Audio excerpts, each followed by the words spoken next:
What the freak is up, everybody? Coach Chad here, CEO of the Next Level Coaching Academy. I hope you guys are doing amazing. Also, the creator of the Assistant Coach Academy and the creator of the Fit CEO podcast with Chad Molyneux. Hope you guys are doing well. There probably will be some classic Chad spacing moments during this podcast.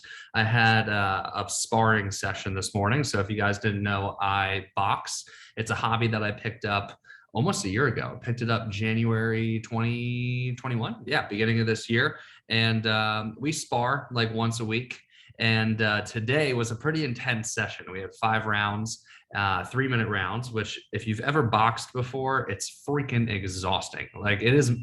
I've done a lot of crazy workouts. Like I did, I'm looking at the video right now. I think I have like a little bruise on my eye. I did CrossFit for the longest time, and I've done some really brutal workouts, but boxing is definitely up there. Any combat sport. I used to wrestle in middle school as well. Any combat sport is really up there. But anyways, the last round, so I believe I probably won 4 out of the 5 rounds. And then on the last round, this guy just teed off and I probably got hit in the head like 10 times. So if I have any spacing moments or I go off on tangents like I am right now, that's probably why. Anyways, let's dive into the meat and potatoes of today's podcast, which is the 4 keys to effective DM outreach. All right.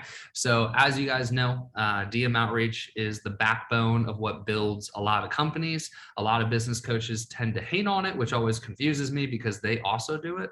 I'm like, why are you hating on it if it's something you also do? Like, it just doesn't make sense to me, but I'm pretty open about it.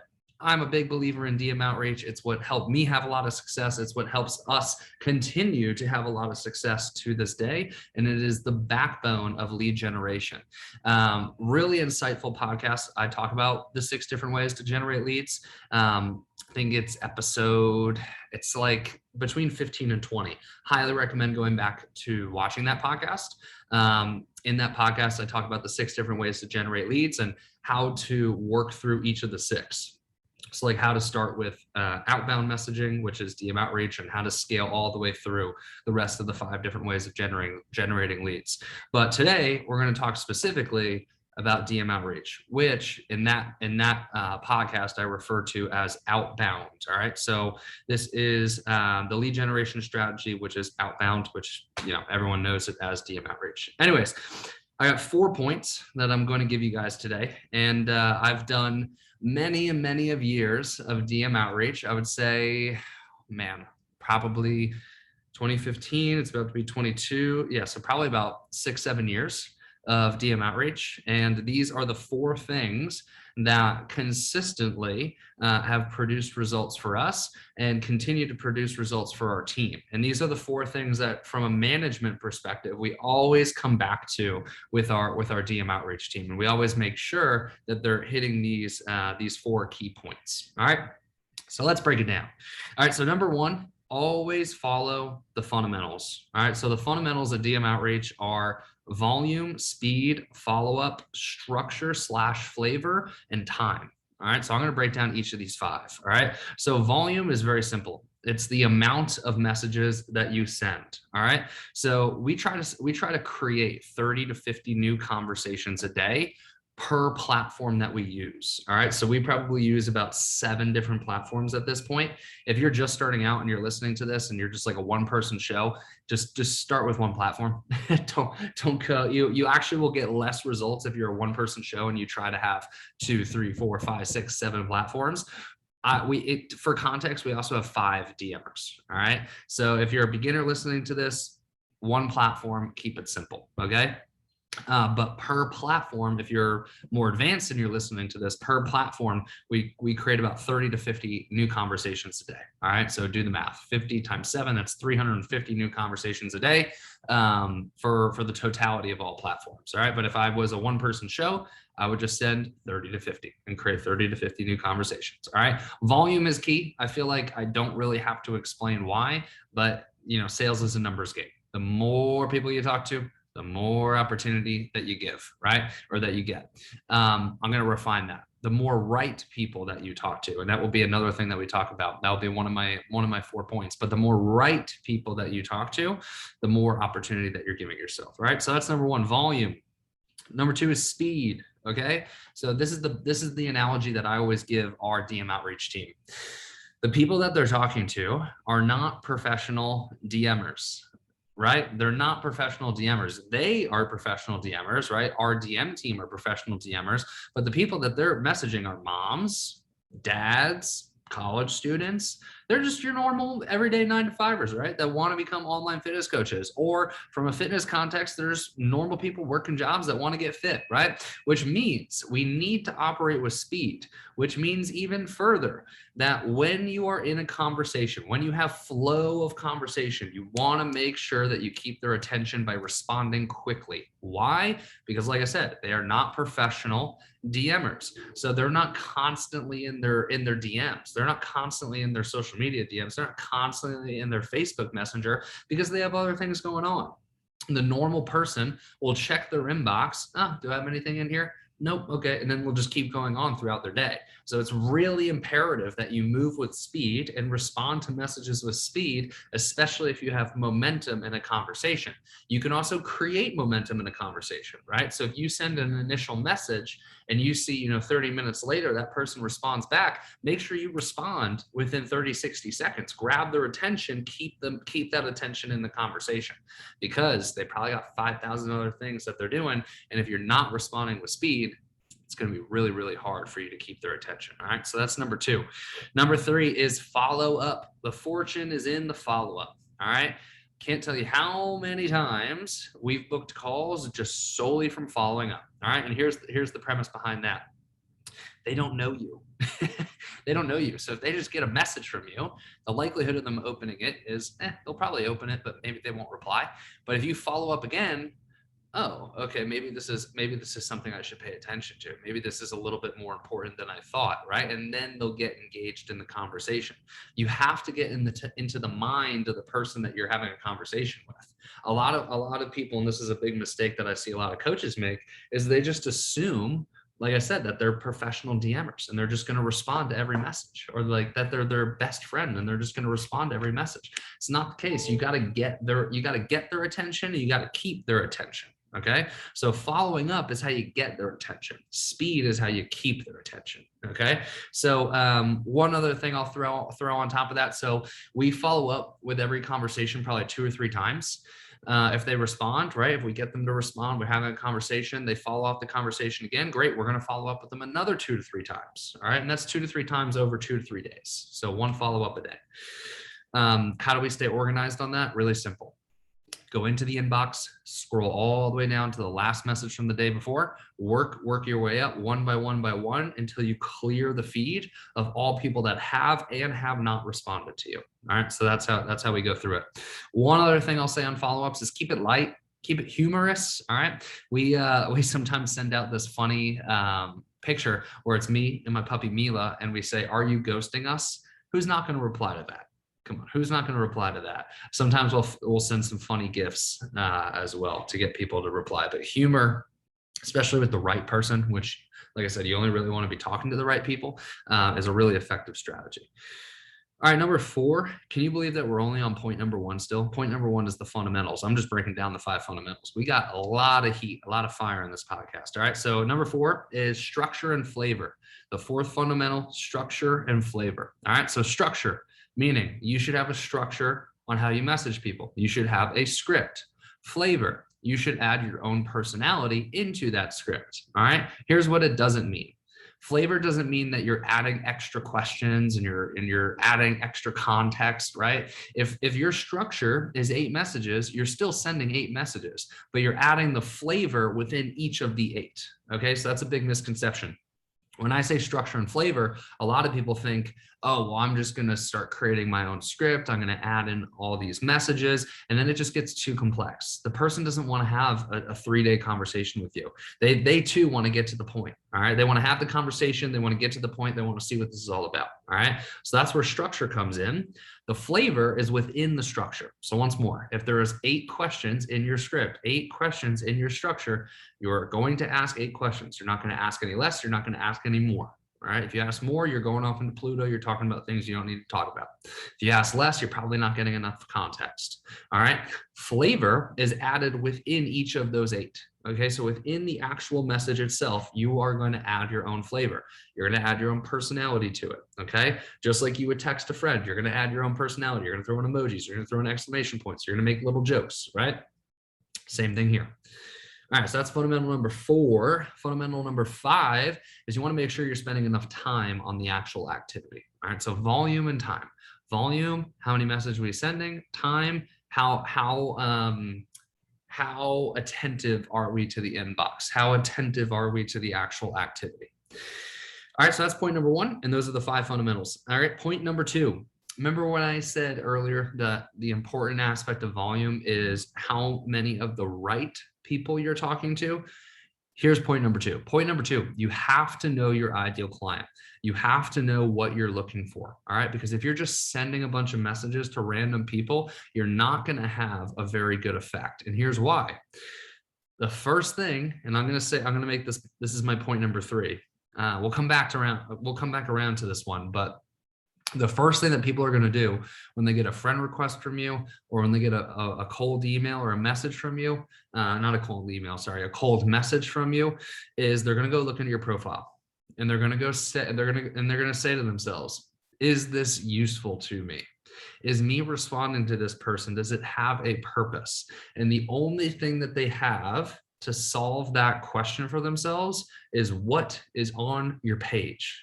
All right, so if your page speaks directly to a certain type of person and solves a certain type of challenge, and you message that certain type of person with potentially that certain type of challenge, then they're probably going to respond, and they're probably going to accept your friend request. But if you're just messaging random people and they are not going to benefit from your content, and they're not going to benefit from your program, and they are not the person that you're trying to get into your program, then they're not going to respond. And that's a waste of messages, right? You only get 30 to 50 of these a day. You only get 30 to 50 new conversations a day. And the reason that is because social media sucks, and there's regulations, and they're going to action block you if you send more. Okay, so 30 to 50 new conversations a day, and that does not count follow-ups. All right, so follow-ups is additional. You can do the follow-ups, that doesn't matter, right? But 30 to 50 conversations a day. So wrapping up point number 2 before we move on to point number 3 is you have to know your ideal client, and you have to make sure that you're reaching out to the right people. Okay. Number 3, content is extremely important. And I'm going to make my point again. The first thing that people are going to do when they get a message from a stranger, or they get a friend request from a stranger, is they're going to go to that stranger's page, and they're going to ask themselves, does this serve a purpose for me? And if your content speaks to that person, the likelihood of them saying yes is very high. They'll accept your friend request, they'll accept your message, they'll respond. All right. So that's point number 1. Got to make sure that your content is consistent. Got to make sure your content is on point. Got to make sure your content is directed towards the people that you are messaging. All right, number 2, does your content bring in leads for you? All right, so marketing and DM outreach complement each other. It's not 100% DM outreach, because if you don't have the marketing, you don't have the DM outreach. And if you don't have the DM out, no, you don't have the marketing, you don't have the, this is one of those moments where I got hit too many times in the head today. Basically what I'm trying to say is your marketing sets you up for success in the DMs. Okay. So you got to ask yourself, is your marketing bringing in leads? A couple strategies, I could probably do a whole entire podcast on this, is number 1, the free resource strategy. All right. You probably have seen this. If you follow me, if you follow NLCA's page, you've probably seen us do the free resource strategy. Here's an example, right? Today we're giving away our Black Friday mini course. DM us Black Friday and we'll send you the mini course, or vote on this poll and we'll send you the mini course. How does that set you up for success in the DMs? Well, hey, I'm saying I'm giving away this thing. All you have to do is DM me and I will give it to you, right? So that's really enticing. If you're giving away things that your ideal client wants, then your marketing is going to bring messages to you. It's going to bring people to you, which means that you didn't have to go out and find those people, right? They came to you. They're making your life easy. So does your marketing set you up for success? Another example, Are you actively using polls? Are you actively doing questions boxes? Are you actively doing quizzes, right? Are you actively doing these engaging activities that create conversation? Are you doing all those things with non-fitness stuff, right? A lot of people will do those things, the polls, the quizzes, the questions box, but they'll only keep it in a fitness context, and it's not very engaging, right? Sometimes you have to create polls that are outside of your normal content, right? So I create a lot of controversial polls. Not saying you have to go controversial, but if you follow me, you probably see me do polls on COVID, on politics, on whatever, right? Part of that is, I like talking about those things, but the other part of that is it drives up engagement and it gives us opportunity to create messages, right? So content, number one, does it speak directly to the person you're trying to talk to? Number two, does it bring in leads? Okay. Oh yeah. All right. Point number three for content is, do you use it in your follow-up process? All right. So let me sell you on creating a Facebook group, and let me sell you on creating an email list. So here's the thing. Let's say, you're in the DMs, you try to book someone for a call, they're just not having it, right? Or you do book them for a call, they get on the call and they just don't want to join your program, all right? If you have an email list and if you have a follow-up group, it's a great place to put these type of people who are kind of on the edge, they're a little skeptical, they're not sure of you yet. It's a great place to put these people, boom, right to the email list, boom, right to the Facebook group, because now they are going to watch your content and they're doing it in a very concentrated environment, right? When somebody joins your free Facebook group, they feel a little bit more connected to you in the community because it's just the Facebook group, right? They're in your private Facebook group. It feels a little bit more concentrated, high class. I don't know. This is one of those things, again, I got punched in the head too many times today, but I think you get the point, right? Same thing with the email list. It feels almost exclusive. That's the word I'm looking for when you put them on those things, right? And if you have an email list and you have somebody writing your emails for you, it just does the work for you. You don't have to worry about writing all that content. They're just getting hit with these emails 2 or 3 times a week, and they're getting warmed up to you, right? And if your Facebook group and your email list are warming up these people that were originally on the fence, what do you think is going to happen? One, they're either going to come back around and say, I'm ready, or two, when you follow back up with them, right? If you remember, follow up is one of the big fundamentals, and they've seen all this content, the likelihood of them moving forward has just increased. Okay, 2 other points here on content, all right? Number one, and this is sticking with the theme of follow-ups. If we are in a DM conversation and they stop responding and they're not responding to our follow-up messages, something that we'll do is we'll tag them in one of our posts. We'll say, hey, just shot you a PM. Also, I think this post will be helpful for you, right? Because if we're not getting their attention in the DMs, then hey, let's get their attention in our comment section and then move that attention back to the DMs. All right. So once more, if they aren't responding, we'll tag them in a post. We'll say, hey, shot you a personal message or shot you a DM. Also, I think this post would be really helpful for you. All right. Here's one other tip I'll give you in terms of content, and then we'll move on to my last point. By the way, is this helpful? Let me know. Shoot me a DM. Let me know if this is helpful for you. All right. All right. So last point I got for you is if you're a big Facebook group person, or if you're on Facebook, this is going to be a really effective strategy. It can be effective in Instagram as well, but I've seen it be more effective on Facebook. Go into Facebook groups. Facebook groups have gotten smart. They don't really let you post in the groups anymore, but they do let you comment. Okay. So if you're in like all these fitness groups or whatever groups are relevant to your ideal client, and you see people posting questions like, oh, what do you guys think of keto? Or, oh, what do you think of macro counting? And you're the person who's in there commenting on the posts. What do you think they're going to do? Oh, so-and-so left a comment. So-and-so provided a lot of value. Oh, I'm going to go check out so-and-so's page. Boom, they send you a friend request. Boom, you capitalize on that, right? That's using content to get people to come to you, right? So another effective strategy, go into groups relevant to your ideal client, hour a day, respond to people's questions in the group and get them booked for a call. We'll respond to their questions. They'll send you a friend request and then get them booked for a call. You can do the same thing on Instagram as well. Respond to comments, and then more specifically, this will be on like influencers pages or pages that your ideal client follows a lot, and go into the comment section, see if they ask any questions or whatever, respond, and then that will hopefully get them to follow you, and then you can capitalize on that. All right, so that's point number 3. Make sure your content is on point to help out the DMs, okay? Point number 4, more of a mindset point. Have a deeper meaning behind doing DM outreach, but also know the purpose of DM outreach. All right, so I'm gonna talk about the purpose first. So the only purpose of DM outreach is to get a call booked. The only purpose of a sales call is to get a client. The only purpose of your coaching program is to get that client results. The reason I say all this is because I see way too many coaches try to do coaching in the DMs and try to do coaching on the sales call, or they try to sell in the DMs. Remember, the only purpose of the DMs is to get a call booked. The only purpose of having a call is to get a client. The only purpose of your program is to get your client results. Okay, so that's the purpose. Make sure that you're actually doing and executing the purpose. And then let's talk about having a deeper meaning behind this. Okay, so the deeper meaning behind this, because, you know, admittedly, it's not the most fun thing in the world, right? Sending messages, it could be a little monotonous, right? It could be a little routine. It takes a special type of person to do it and do it consistently. But the deeper meaning behind this is helping people.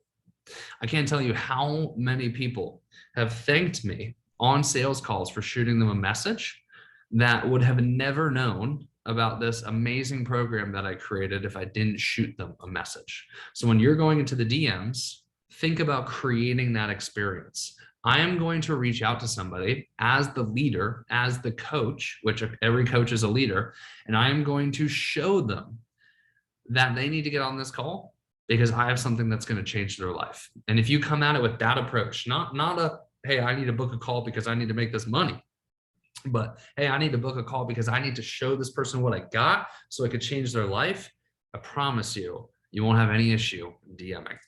I was a DM machine when I was growing my fitness business. I was a DM machine. And the reason I was a DM machine, yes, admittedly, I was very, money hungry, and I didn't come from much and had, pretty poor experiences. But I also knew that I had a program that could change a lot of people's lives, and I needed to get them into that program. All right. So it's okay to be money hungry. It's okay to want money. But also have that second purpose to it. And I promise it'll be a lot easier. All right, guys, that is everything that I have. Those are the 4 effective DMing strategies. Follow the fundamentals. Make sure that you know your ideal client. Make sure that your content is supporting your DMs. And lastly, know the purpose and have a deeper meaning behind doing this. All right, y'all. Appreciate you guys listening. Hope you guys have a fantastic rest of your day. If you guys enjoyed this, screenshot it, post it on your Instagram, tag me up. It's what gets me excited to come back on here and keep making these. So thank you guys once again, and I'll talk to you in the next one. Peace.